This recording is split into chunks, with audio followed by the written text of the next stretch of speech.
Okay, so probability. Now, you sort of touch on probability at the end of year 8, but you don't really deal with it since then. Have you done it in year 9? I don't think so.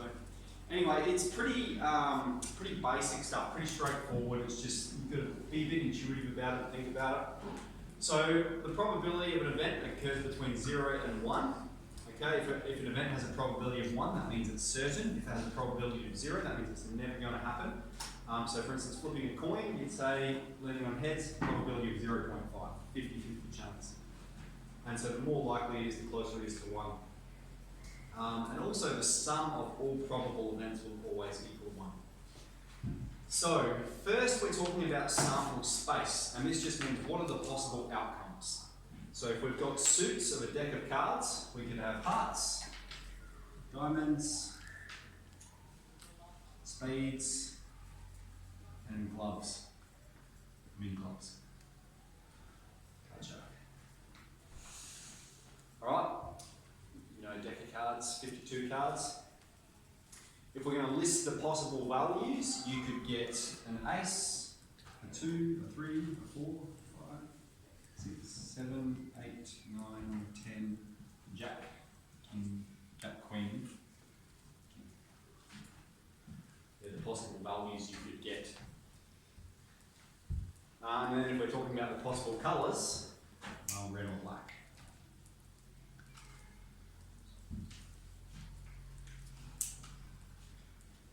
Okay, so then let's say we've got a standard deck of cards. So that's 52 cards, 13 for each suit.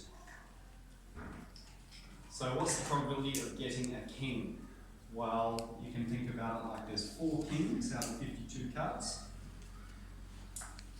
And that simplifies to be 1 out of 13.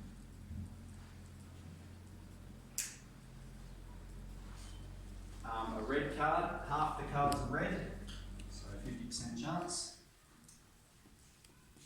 Diamond, so there's 4 suits, and 1 out of every, one of the suits is diamond, so 1 out of 4. Alright, a face card. Okay, so this means getting a jack, queen, or king. It's a card that's got a face on it.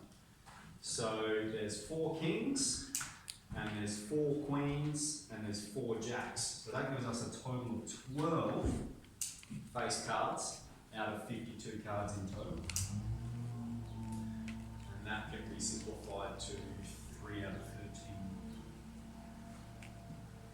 13. Okay. Then we've got a red card or a king.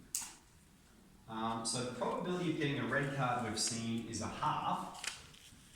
And the probability of getting a king we've seen is 1 out of 13 or 4 out of 52, but it's not as simple as adding them. Well, actually, we might even express it like this. We've got 26 out of 52 red cards, right? But 2 of those are kings, aren't they? 2 of those are the king of hearts and the king of diamonds. So that means there's only 2 kings remaining. King of clubs and the king of spades. So we're going to add these 2 together and we've got 28 out of 52. That's going to get you a red card or a king. You could satisfy both of those contingencies. Could be a red card and a king. And then I've got not a king. Alright, so you can get a king is 1 out of 13. And if you're not going to get a king, well that means it's the inverse event, it's the complementary event, 12 out of 13. Notice how complementary events add up to 1. 1 on 13 plus 12 on 13 is 1. That's all possible events. Same up here. If you've got the probability of having brown hair and the probability of not having brown hair, that's going to equal 1 because they exclude every possible event. It's either this or not this. They're the 2 events that occur. Alright? So, you know, you're either in this class or not in this class. You either have a pencil in your pencil case or you don't have a pencil in your pencil case. We can break up the world into these sort of partitions so that we've got these complementary events that always add up to 1. So that's what we're starting with, 9b, 9c.1. I would anticipate doing 9d today as well, compound probability. This is just, again, we're moving really quick, but the exercises are short, they're sharp, We're just honing our skills on